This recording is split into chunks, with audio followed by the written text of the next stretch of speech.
Good morning दोस्तों, मैं रोहित कुमार। हमारा जो आज का टॉपिक है वो है कि भारत में ब्रिटिश अर्थव्यवस्था का प्रभाव। तो भारत में जो ब्रिटिश अर्थव्यवस्था का प्रभाव जो पड़ा, तो जो है इतिहासकारों ने इस चरण को जो है 3 भागों में विभाजित किया। प्रारंभिक जो इतिहासकारों है उन्होंने जो है इसको खुली और बेशर्म लूट का काल कहा। भारतीय जो उस समय के जो प्रारंभिक जो अर्थशास्त्री थे, जैसे रजनीपाल दत्त या फिर रमेश चंद्र दत्त या फिर दादा भाई नौरोजी, उन्होंने जो है ब्रिटिशों का जो भारतीय धन निष्कासन की, मतलब भारत के धन का जो निष्कासन है वो ब्रिटेन की तरफ हुआ, उसका सिद्धांत दिया। प्रारंभिक जो भारतीय जो उद्योग थे, लघु उद्योग, कुटीर उद्योग है, वो ब्रिटिश अर्थव्यवस्था कालीन दौर में जो है समाप्त हो चुके थे। ब्रिटिश अर्थव्यवस्था का या फिर ब्रिटिश जो है इस व्यापार और जो अर्थव्यवस्था का जो प्रारंभ हुआ, वो बंगाल में, जब उनको बंगाल, बिहार और उड़ीसा की जो सूबेदारी या जागीरदारी जो मिली, उसके बाद में जो है वारेन हेस्टिंग्स ने भी जो है इजारेदारी व्यवस्था का प्रारंभ किया। या फिर अब बात करते हैं कि उस समय की जो रैयतवाड़ी स्थायी बंदोबस्त या महलवाड़ी व्यवस्थाओं के जो माध्यम से भारत में उन्होंने कृषि सुधार करने का परिवर्तन जो है प्रयास किया। तो उन प्रयासों में भी कहीं न कहीं ब्रिटिश जो अर्थव्यवस्था की जो हम बात करें, तो ब्रिटिश जो व्यापार है और या भारत की जो अर्थव्यवस्था जो को उन्होंने बनाया, तो उसमें जो है भारत के धन का निष्कासन जो है ब्रिटेन के जो देशों की तरफ ही हुआ। उन्होंने जो है भारत के जो परंपरागत जो कृषि प्रणाली थी उसको परिवर्तन की जगह उन्होंने जो है भारत में नकदी या जायद फसल या फिर नील, कपास की खेती के लिए प्रोत्साहन किया, जिससे जो है कृषकों की दशा जो और खराब हुई। या भारत के जो कुटीर उद्योग है या फिर उनकी जो दशा है वो भी खराब हुई। मतलब ब्रिटिश जो चरण है अर्थव्यवस्था, जो व्यापार का जो चरण था, इसको इतिहासकारों ने जो अंतिम चरण है उसको पूंजीवादी चरण भी कहा है। तो हम बात करते हैं, हमारा जो टॉपिक है वो है कि भारत में ब्रिटिश अर्थव्यवस्था का प्रभाव। भारत में ब्रिटिश अर्थव्यवस्था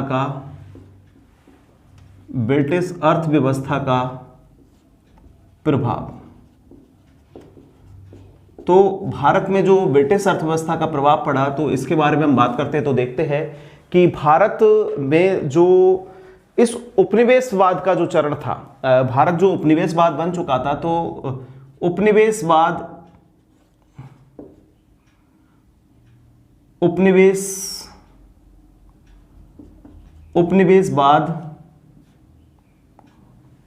का जो है ब्रिटिश उपनिवेशवाद जो है के 3 चरण, उपनिवेशवाद के जो है भारत में 3 चरण माने गए कि उपनिवेशवाद है। तो उपनिवेश जब भारत बन गया तो ब्रिटिशों ने जो है अर्थव्यवस्था पर जो है अपना प्रभाव जमाया। तो उपनिवेशवाद के जो है 3 चरणों में विभाजित किया गया। तो उन 3 चरणों में हम बात करते हैं। तो पहला चरण है वाणिज्यिक चरण। वाणिज्यिक चरण जो प्रारंभ हुआ 1757 ईस्वी से और जो चला 1813 ईस्वी तक, जो चार्टर एक्ट जो इनके द्वारा लागू हुआ वहां तक। और 1757 में जब प्लासी के युद्ध में जो है बंगाल पर जो है ब्रिटिश प्रभुत्व स्थापित हो गया, उस समय से जो इन्होंने चालू किया अपना जो वाणिज्यिक मतलब व्यापार का जो चरण चालू किया, वो 1757 से 1813। उसके बाद में है औद्योगिक काल। इस समय जो है दूसरे चरण में जो है औद्योगिक काल का जो चरण था, यहाँ पर जो है ब्रिटिश उद्योगों की भारत में स्थापना हुई और जो भारतीय पुराने परंपरागत जो कुटीर उद्योग है उनका ह्रास और पतन हुआ। और अंतिम जो चरण था उनका है वित्तीय पूंजीवाद का चरण। वित्तीय पूंजीवाद का चरण। और इस वित्तीय पूंजीवाद का चरण की हम बात करें, यह 1857 की क्रांति के जो बाद है वो है भारत में ब्रिटिश जो है पूंजीवाद का चरण प्रारंभ हुआ। तो भारत का जो पहला जो चरण था वाणिज्यिक चरण, इस वाणिज्यिक चरण में जो है अंग्रेजों ने जो उनकी खुली और बेशर्म लूट जो उन्होंने प्रारंभ की, इसके लिए जो है पर्सिवल स्पीयर्स जो कहते हैं, इसके लिए जो पर्सिवल स्पीयर्स जो इस समय के लिए कहते हैं इसको खुली बेशर्म लूट, खुली और बेशर्म लूट का जो है इसको काल बताया कि अंग्रेजों ने जो जब बंगाल पर जो है पहला जो युद्ध लड़ लिया, प्लासी का युद्ध, उसके बाद में मीर जाफर को जब शासक बनाया तो मीर जाफर को जो है क्लाइव का गीदड़ जिसके जो है बोरे में हाथ डाला और पैसा निकला, मतलब ऐसी जो सिचुएशन हो गई तो उसको खुली और बेशरम लूट, मतलब अंग्रेजों ने प्रारंभिक जो चरण था, क्योंकि बंगाल पर जो है उनका पहला जो था कि पूर्ण तरीके से अधिकार में आया था, तो जो पहला चरण था तो उनका उन्होंने भरपूर फायदा उठाया और बुरी तरीके से जो है लूट है वो भारत में प्रारंभ कर दी। उसके बाद में हम बात करते हैं कि भारतीय किसानों का जो है शोषण उसी समय प्रारंभ हुआ। 1765 में जब इलाहाबाद की संधि के द्वारा इनको जो है बंगाल और बिहार और उड़ीसा की जब सूबेदारी मिली तो इन्होंने यहाँ पर जो है इन जगहों पर जो है क्लाइव के द्वारा द्वैध शासन जो है प्रारंभ हो गया।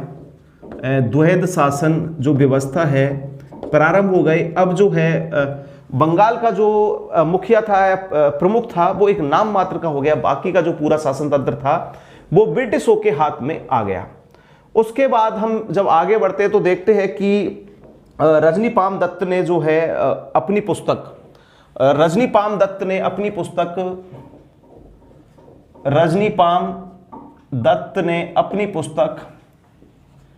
इंडिया टुडे में भारतीय अर्थव्यवस्था का वर्णन किया है।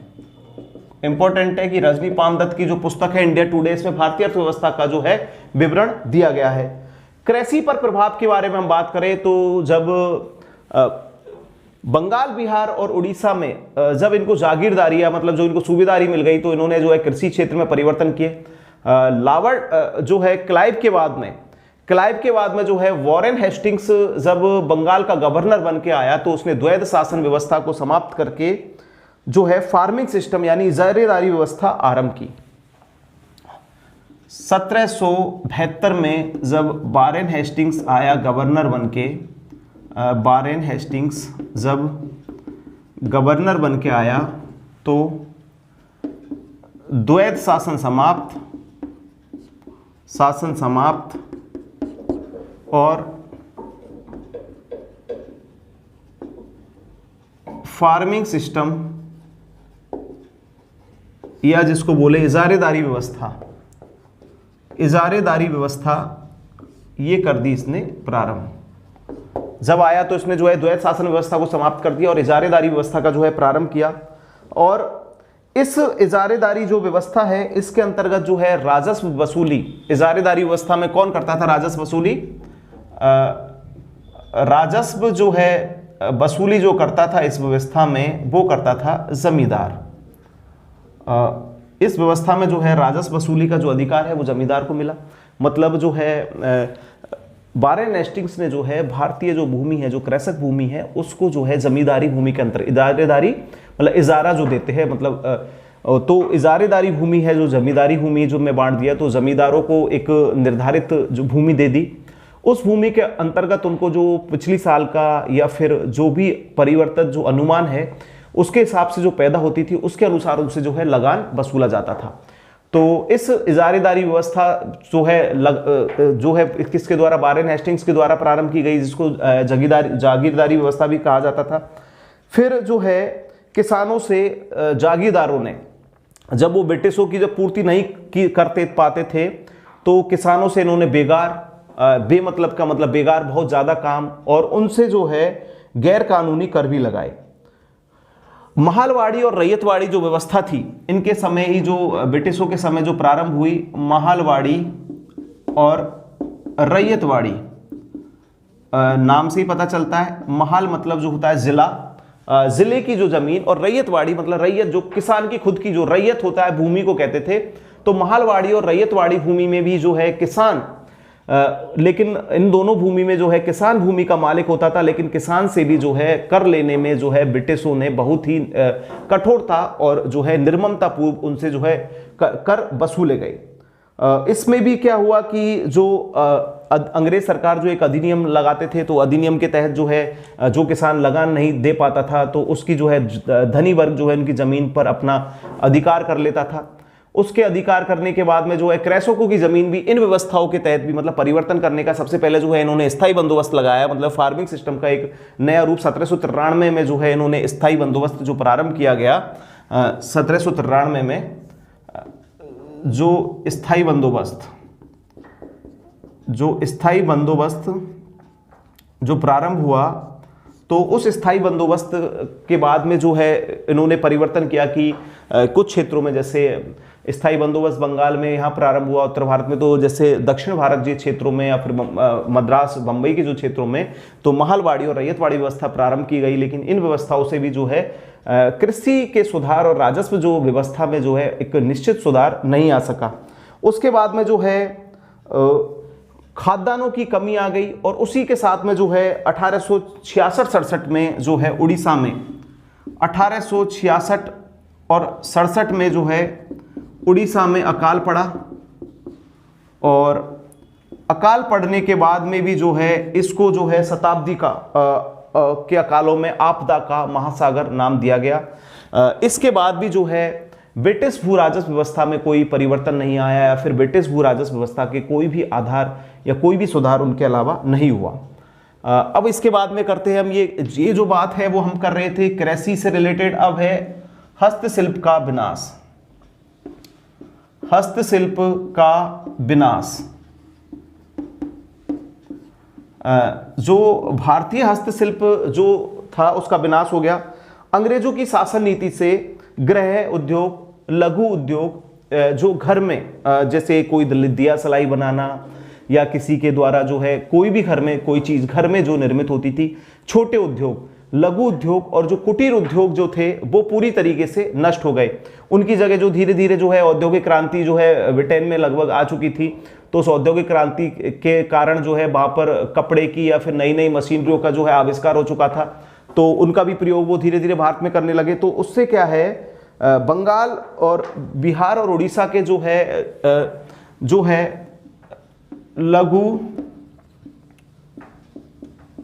कुटीर गृह और दस्तकारी उद्योग नष्ट। प्रारंभिक प्रभाव दिखा इनका बंगाल, बिहार और उड़ीसा में।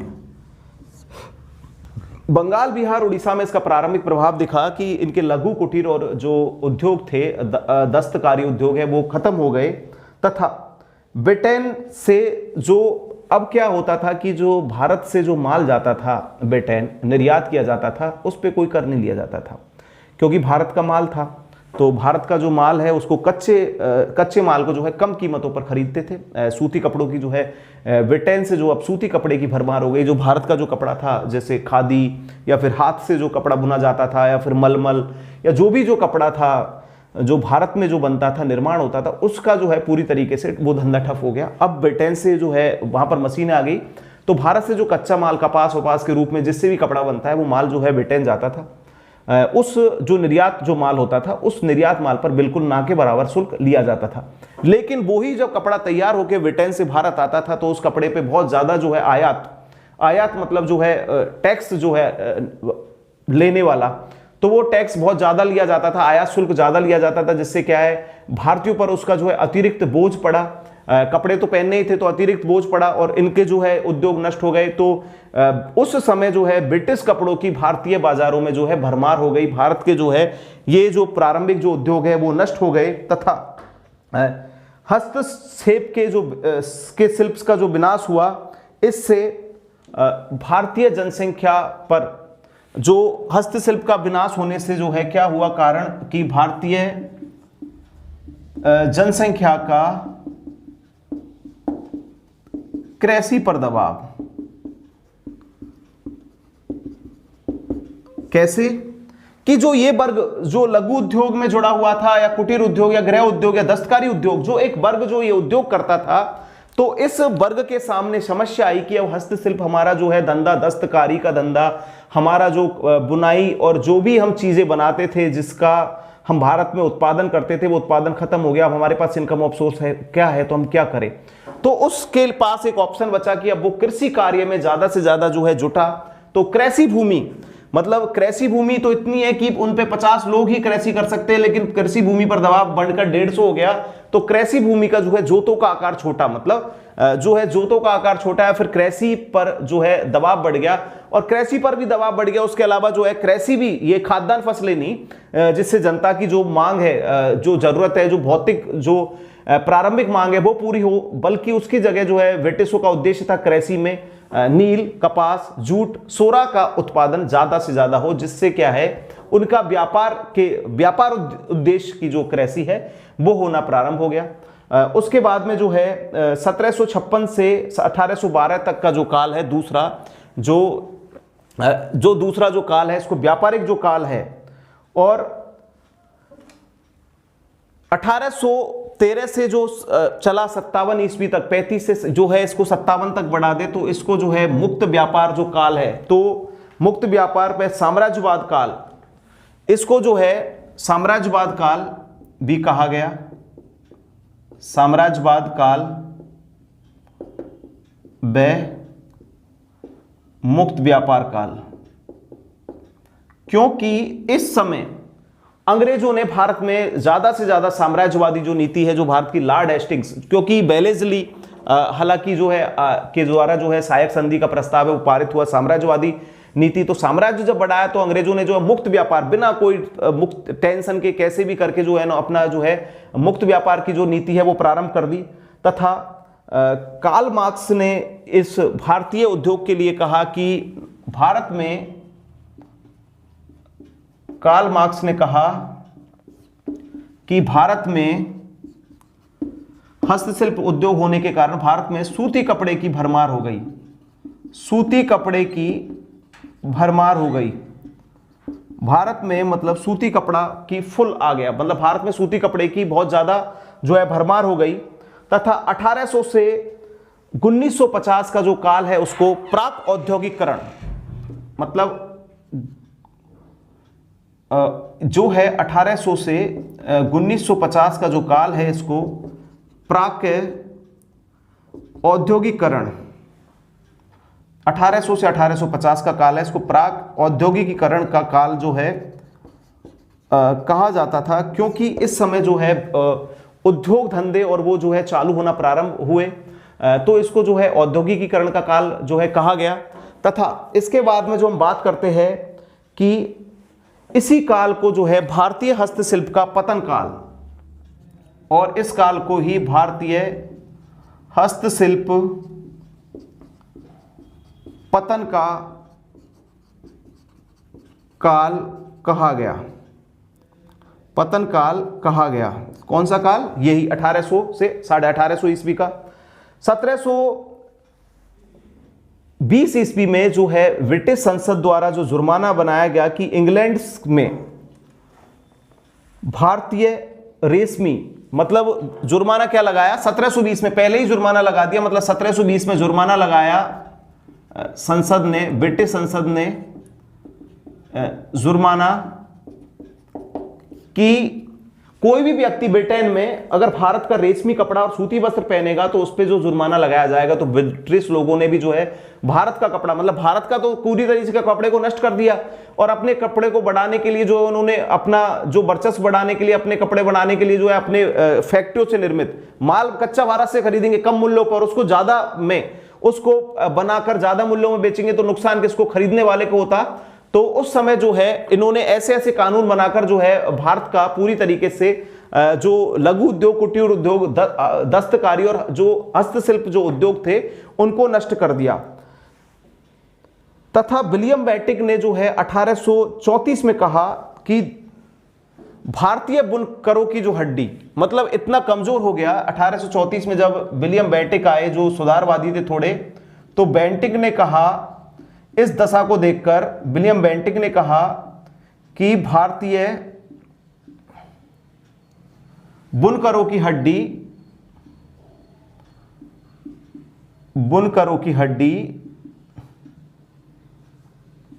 मैदानों में बिखरी पड़ी है, मैदानों में बिखरी पड़ी है। मैदानों में भारतीय बुनकरों की जो हड्डी है वो मैदानों में बिखरी पड़ी है। और कार्ल मार्क्स कहता है अंग्रेज घुसपैठिए है, अंग्रेज घुसपैठिया है, इन्होंने चरखे व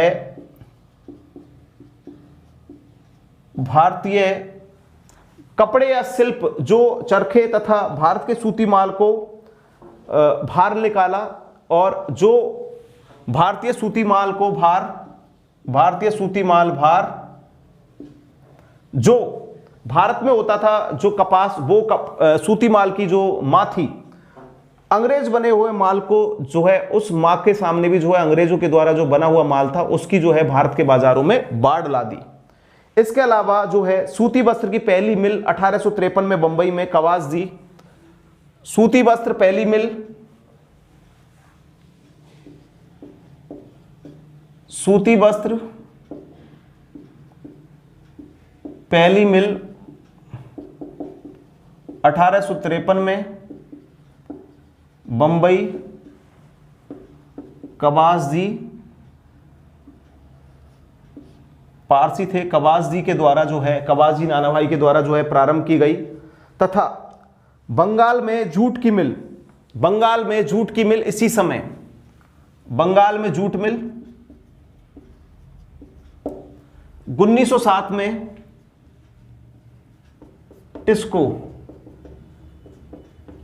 टाटा स्टील आयरन जो है कंपनी, उसकी स्थापना हुई। तथा 1916 ईस्वी में थॉमस हॉलैंड की अध्यक्षता में भारतीय औद्योगिक आयोग, 1916 में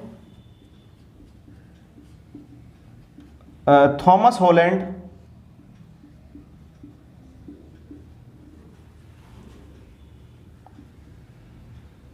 भारतीय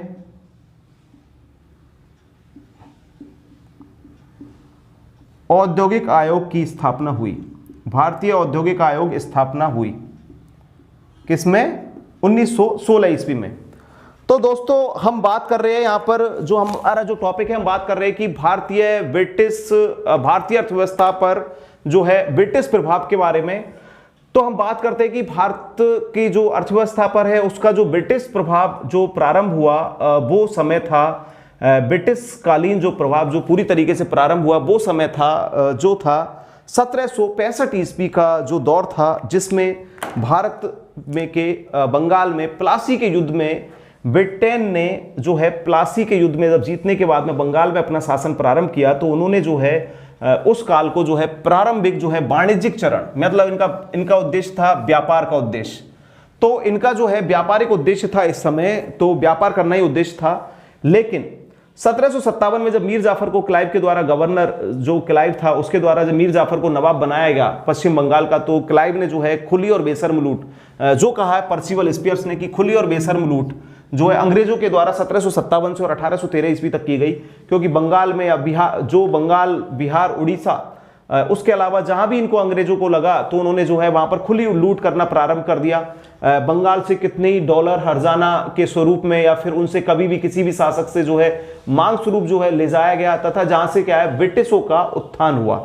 उसके बाद में हम बात करते हैं कि औद्योगिक काल का जो दूसरा चरण था, जिसको 1813 से 35 या 57 ईस्वी तक माने कि साम्राज्यवाद काल या मुक्त व्यापार काल, इसमें जो है अंग्रेजों का मुख्य उद्देश्य था ब्रिटिश साम्राज्यवादी व्यवस्था को बढ़ाना, साम्राज्य का पूरी तरीके से जो है भारत में फैलाव करना। तो उस फैलाव के जो स्वरूप है, जो काल हुआ, इसको औद्योगिक काल। इसी समय जो है ब्रिटेन में जो है नए नए औद्योगिक उद्योगों की स्थापना हुई। इसी समय जो है भारत में जो है पहली सूती मिल जो है 1853 में जो मुंबई में कवासजी नानाभाई डावर के द्वारा जो है कवासजी नानाभाई के द्वारा जो लगाई गई। बंगाल में जूट मिल खोली गई, तथा वित्तीय जो पूंजीवाद का चरण था, उस पूंजीवाद के दौर में जो है Tata steel and iron company की स्थापना जो है रतन टाटा के जो पूर्वज है उनके टाटा की जो है, तो उनके द्वारा जो है Tata steel and iron company की स्थापना जो है वित्तीय पूंजीवाद का जो चरण है प्रारंभ हुआ, जहां पर जो है पूरी तरीके से रेल, डाक, तार और जो भी जो सुविधाग्रस्त जो साधन है उनकी जो है प्रारंभ हुआ। तो हम भारत की जो अर्थव्यवस्था में सबसे पहले ब्रिटिश प्रभाव को हम देखते हैं भारतीय अर्थव्यवस्था में, तो सबसे पहले प्रभाव को देखते हैं कृषि के क्षेत्र में। तो कृषि के क्षेत्र में जब 1765 ईस्वी में जब इलाहाबाद की संधि के जो इलाहाबाद की संधि 2 बार हुई, जैसे 12 अगस्त 1665 में तो हुई शाह आलम के साथ में मुगल बादशाह, और 16 अगस्त 1765 में अवध के नवाब शुजा-उद-दौला के जो मध्य हुई, तो उनको जो है बंगाल, बिहार और उड़ीसा की जो है जागीरदारी पूरी तरीके से प्राप्त हो गई। तो जागीरदारी प्राप्त हो गई, तो अब जागीरदारी अपनी है, तो कर और वो भी सारी चीजें अपने मनचाहे हिसाब से, सीधी बात है कि लगाया जाएगा। तो ब्रिटिशों ने उस उपलक्ष्य में जो है कर और जो सारी चीजें वो अपने हिसाब से लगाना जो है प्रारंभ कर दिया। तो उसके बाद में जो है इस जो अर्थव्यवस्था का जो वर्णन है वो रजनी पाम दत्त जो है अपनी पुस्तक इंडिया टुडे में उस चीज का, भारतीय अर्थव्यवस्था का वर्णन करती है। तथा जब क्लाइव के गवर्नर चले से हट जाने के बाद में 1700, क्लाइव 2 बार गवर्नर आया, 1760 में चला गया, फिर 1765 में लौट के आया। तो उससे के बाद में जो है क्लाइव के बाद में वारेन हेस्टिंग्स को बंगाल का जब गवर्नर बनाया गया, तो इसने जो है द्वैत शासन व्यवस्था जो क्लाइव के द्वारा स्थापित की गई कि निजामती और दीवानी जो अधिकार अलग अलग व्यक्ति के पास में होते थे, निजामती और दीवानी अधिकार, तो उन निजामती और दीवानी अधिकारों को भी जो द्वैत शासन व्यवस्था को समाप्त करके इसने जो है बंगाल में राजस्व वसूली की जो है जमींदारी टाइप की व्यवस्था है, फार्मिंग सिस्टम मतलब इजारेदारी व्यवस्था, जिसी से बाद में बना 1793 ईस्वी में स्थायी बंदोबस्त। इस बंदोबस्त में क्या होता था इजारीदारी में कि जमीन होती थी, कोई जमीन का टुकड़ा है, क्रैसान की है, किसी की भी है, तो इस पर एक निश्चित जागीरदार को बिठा दिया कि ये जमीन है, इस पे जो है कर देने का कार्य है जागीरदार करेगा। तो उस जागीरदार जो है कर देने का कार्य करेगा, तो उस जागीरदार को उस चीज का जो है दायित्व सौंप दिया। तो जागीरदार को सौंपा कि तू एक निश्चित समय में हमको एक फिक्स उस समय के बाद का जो है इसको बाद में स्थायी कर दिया, मतलब 10 वर्ष के लिए इस बंदोबस्त को बढ़ा दिया। तो जैसे पिछले राजस्व के अनुमान के अनुसार जो है हमको राजस्व देगा। उस परिस्थिति में क्या होता था, अगर जमींदार के सामने ये होता था कि अगर तुम लगान नहीं चुका पाए, परिस्थिति कैसी भी हो कि जमीन पर अच्छी उपज ना हो, अकाल पड़ गया हो, तो भी तुम्हें जैसे इस जमीन से लगान का हिस्सा मांगा कि मान के चलो हमको 1000 रुपये देना है, जमीन पैदा उस वर्ष 700 रुपये की करती है, तो भी 1000 रुपये तो लगान के रूप में चुकाना ही है, मतलब 300 रुपये अपनी जेब से दो, ऐसा मतलब अकाल पड़ गया। तो उस सिचुएशन में क्या है, जमींदार क्रैसान वर्ग से बेमतलब की बेगार और उससे अनिर्धारित जो है कर लेता था। तो इससे क्या है, किसानों में भी जो है धीरे धीरे जो है किसानों में भी रोष जो है इस चीज का गुस्सा था, लेकिन किसान कुछ नहीं कर सकते, जमीन उनकी छिन चुकी थी। लेकिन जो है महालवाड़ी और रैयतवाड़ी जो व्यवस्था है, जो उत्तरी भारत और जो दक्कन जो क्षेत्र में, दक्षिणी क्षेत्र में जो प्रारंभ की गई, वहां पर तो कृषक खुद भूमि का अधिकारी था, लेकिन इनसे भी जो है भूमि कर नहीं चुकाया जाता है, कोई ना कोई परिस्थिति ऐसी आ जाती थी, तो उससे जो है धनी वर्ग इनकी भूमि पर अधिपत्य कर लेता था। तो इसके बाद में जो है महालवाड़ी और रैयतवाड़ी व्यवस्था में भी जो है किसान का उद्धार नहीं हुआ। उसके बाद में जो है 1866-67 में जो है उड़ीसा में इतना तगड़ा अकाल पड़ा, इसको जो है इतिहास के बड़े महासमर या आपदा का महासमर की जो है संज्ञा दी गई। तथा इसके बाद में हम बात करते हैं कृषि सुधार के बाद में बात करते हैं भारतीय हस्तशिल्प का विनाश। तो भारतीय हस्तशिल्प का विनाश हुआ जब अंग्रेजों ने भारत में अपना व्यापार करना प्रारंभ किया। तो उन्होंने जो है उनके व्यापार करने ही प्रारंभ होते ही जो है भारत के लघु उद्योग, कुटीर उद्योग, गृह उद्योग, घर में कोई कपड़ा बना रहा है, मलमल, धागा, सूत से, कपास का या फिर कैसे भी चरखा चला के कपड़ा बना रहा है, तो उस उद्योग का, दस्तकारी उद्योग का पूरी तरीके से जो है पतन हो गया। खासकर ये पतन हुआ प्रारंभिक जो अंग्रेजों का जो व्यापारिक जो क्षेत्र था बंगाल, बिहार, उड़ीसा, तो इस क्षेत्र पे भी जो पतन हुआ तो बंगाल, बिहार, उड़ीसा में हुआ। इस हस्तशिल्प का विनाश होने से जो है भारतीय जनसंख्या का कृषि पर जो है दबाव बढ़ गया। मतलब अब भारत में जो हस्तशिल्प और इस क्षेत्र में जो जुटे हुए लोग थे वो कृषि कार्य में संलग्न हो गए, क्योंकि इनके पास जो काम धंधा कोई बचा ही नहीं। तथा इस समय क्या था कि ब्रिटेन के जो सूती वस्त्र है उसकी मार्केट में भरमार थी। ब्रिटेन वासी क्या चाहते थे कि हम भारत में से जो है माल को जो है निर्यात करें सस्ता, ब्रिटेन से माल आए। 1720 में तो ब्रिटेन के संसद ने एक ऐसा जुर्माना लगा दिया कि ब्रिटेन वासी कोई भी अगर रेशम, भारतीय रेशम या भारतीय सूती कपड़ा पहन के अगर ब्रिटेन में भी होगा तो उस पर क्या जुर्माना लगाया जाता था। तो ब्रिटेन वासी ब्रिटेन के ही निर्मित कपड़े पहनते थे, लेकिन भारतीय देशवासियों पर वो प्रथा जबरदस्ती लाद दी, क्योंकि भारत का जो है पुराना जो उद्योग है बंद हो गया।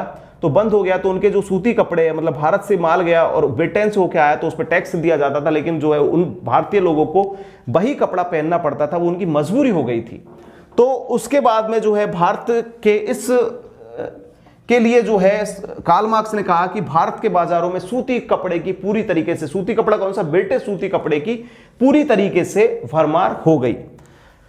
भारतीय जो बुनकर था, सूती कपड़े कौन बुनता था, बुनकर वर्ग, जो बुनकरों की हड्डी भारत के मैदानों में बिखरी पड़ी है। ये कहता है लॉर्ड विलियम बेंटिक कि भारत के जो मैदानों में, मतलब बुनकर जो लोग थे, उनके पास खाने पीने उस चीज के लाले पड़ गए कि उनके बच्चे कुपोषण के शिकार होकर, मतलब मैदानों में बुनकर लोग सड़े गले मांस के टुकड़े, या फिर उनकी जो बहुत बुरी दुर्दशा हो गई कि बुनकर लोग जो है उनके मैदानों में उनकी लाशें जो है बिखरी पड़ी है, मतलब ऐसी संज्ञा जो है लॉर्ड विलियम बेंटिक के द्वारा दी गई। तथा अंग्रेजी घुसपैठिया ही है, इन्होंने चरखे पहले अंग्रेजी घुसपैठिया है, इसके लिए कार्ल मार्क्स ने कहा कि अंग्रेजी घुसपैठिया था जिसने भारतीय चरखे को तोड़ा। सबसे उस चरखे को तोड़ने के बाद में जो सूते कपड़े की मां थी, या भारतीय सूती कपड़े की मां भारत, उस पर भी जो है अपना कब्जा बनाकर अंग्रेजों ने जो अपने सूती कपड़े जो है जारी किए। इसके बाद में जो है इनका जो चलन जो चालू हुआ, तो उसके बाद में जो है इन्होंने थॉमस हॉलैंड की अध्यक्षता में भारतीय औद्योगिक आयोग की इस नीतियों के परिवर्तनों के से जो है थॉमस हॉलैंड ने जो है भारतीय औद्योगिक आयोग की, थॉमस हॉलैंड की अध्यक्षता में भारतीय औद्योगिक आयोग की जो है स्थापना की गई। और अब दोस्तों हम बात करते हैं कि भारत से धन निकासी का जो सिद्धांत है वो किस किस ने दिया। मतलब जब ब्रिटेन वासी जो आए तो भारत के जो धन निकासी सिद्धांत के बारे में भी जो है बात की, जिनमें रमेश चंद्र दत्त और दादा भाई नौरोजी थे, तो उन्होंने बताया था, उन्होंने राष्ट्रीय आय का सिद्धांत भी जो है दादा भाई नौरोजी द्वारा जो दिया गया, तो उन्होंने जो है एक निश्चित जो राशि बताई कि इतनी राशि जो है उस समय तक जो है ब्रिटिशों द्वारा भारत से ले जाई चुकी थी। तो धन निकासी का सिद्धांत है, क्वेश्चन आता है एग्जाम में कि कौन कौन से जो है अधोनिष्पदन जो है एक सिद्धांत है वो दिया। तो वो सिद्धांत शिक्षा का सिद्धांत है, अधोनिष्पदन मतलब छन छन के शिक्षा जाएगी। लेकिन धन निकासी का जो सिद्धांत है वो दिया है दादा भाई नौरोजी द्वारा और आर.सी. दत्त, रमेश चंद्र दत्त के द्वारा। तो हम बात करते हैं अब धन निष्कासन सिद्धांत।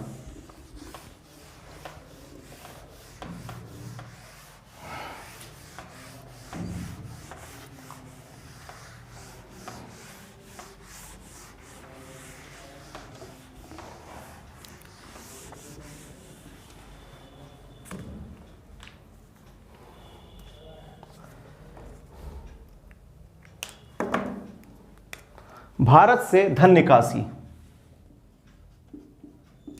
भारत से धन निकासी।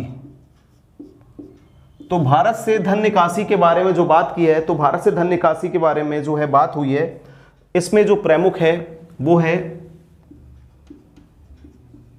दादा भाई नौरोजी,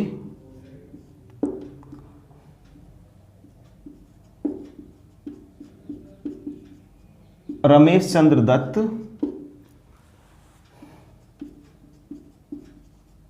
महादेव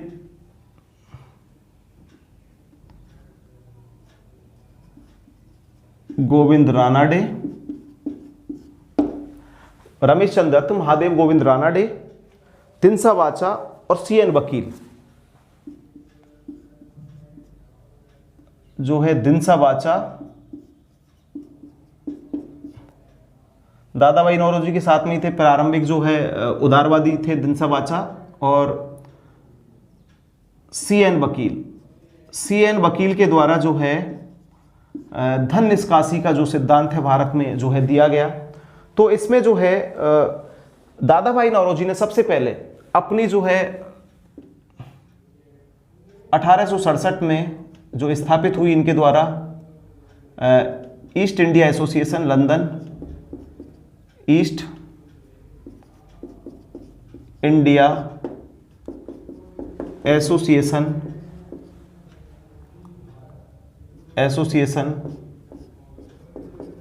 लंदन, जिसका मुख्यालय था। तो इसके एक भाषण में जो है इन्होंने इंग्लैंड डेप्ट टू इंडिया, उस भाषण में इन्होंने कहा इंग्लैंड डेप्ट मतलब कितना निकाल लिया इंडिया से, इंग्लैंड ने कितना जो है निकाल लिया धन, इंग्लैंड डेप्ट टू इंडिया मतलब धन निकासी वाया किसके द्वारा, अंग्रेजों के द्वारा। इंग्लैंड डेप्ट टू इंडिया, उस पर जो है पत्र के द्वारा धन निष्कासन का जो सिद्धांत है पहली बार पारित, पहली बार जो है धन निष्कासन सिद्धांत, धन निष्कासन सिद्धांत पारित जो है, इसके द्वारा इन्होंने पहली बार धन निष्कासन का सिद्धांत दिया। राष्ट्रीय आय का वैज्ञानिक आकलन जो है BKBR राव, राष्ट्रीय आय का आकलन, राष्ट्रीय आय का वैज्ञानिक आकलन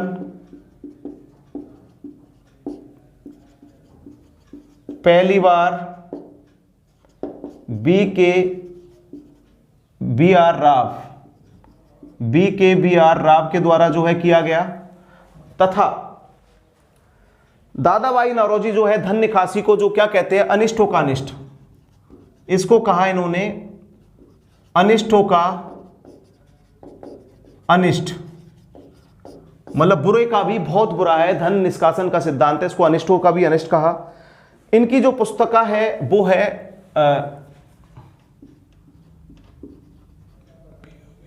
poverty and un British rule in India, poverty and British rule in India 1867 में इनके द्वारा जो है धन निष्कासन पर ये पुस्तक जो की गई। The wants of India, the wants of India पुस्तक इनके द्वारा जारी हुई। तथा on the commerce of India और ऑन दी COMMERCE कॉमर्स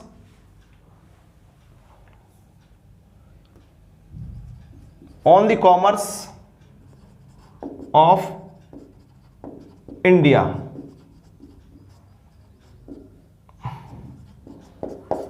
पुस्तक जो है poverty and unbritish rule in India, the wants of India और on the commerce of India जो पुस्तक है दादाभाई नौरोजी के द्वारा जारी हुई। तथा रमेश चंद्र दत्त ने दी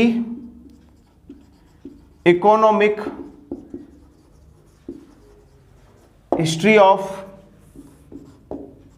इंडिया पुस्तक लिखी, मतलब भारत का जो आर्थिक सिद्धांत, इकोनॉमिक हिस्ट्री मतलब भारत के आर्थिक सिद्धांत पुस्तक लिखी। तथा धन निष्कासन का जो सिद्धांत है इनके द्वारा दिया गया, कब, 1901 ईस्वी में जो है रमेश चंद्र दत्त के द्वारा किया गया। तथा कलकत्ता अधिवेशन में जो है सर्वप्रथम 1896 में जो है दादाभाई नौरोजी जो कलकत्ता अधिवेशन के जो अध्यक्ष थे, इन्होंने जो है धन निष्कासन का सिद्धांत जो है उस अधिवेशन में दिया। तथा गोपाल कृष्ण गोखले ने भी जो है 1901 में इंपीरियल लेजिस्लेटिव जो भाषण है उसमें ये सिद्धांत दिया। तथा इसके अलावा जो हम बात करें कि जो अंग्रेजों की जो नीति है, इसके लिए जो है औपनिवेशिक नीति को जो है दादाभाई नौरोजी के द्वारा जो है नैतिक विकास की संज्ञा भी दी गई, क्योंकि दादाभाई नौरोजी जो है उदारवादी दल के जो नेता थे। तो दोस्तों हम बात की थी भारत के जो धन निकासी है, इसमें दादाभाई नौरोजी, रमेश चंद्र दत्त, गोविंद रानाडे, दिनसा बादशाह, इन्होंने जो है अपने अपने CN वकील है, इन्होंने अपने वक्तव्य दिए। तथा जो है राष्ट्रीय आय का वैज्ञानिक जो आकलन है पहली बार BKBR राव ने किया। सबसे मुख्य है कि धन निष्कासी का जो पहला जो भाषण है, पहला किसी लिए बोला तो इंग्लैंड डेप्ट टू इंडिया 1867 में ईस्ट इंडिया एसोसिएशन के अपने भाषण में दादाभाई नौरोजी के द्वारा दिया गया।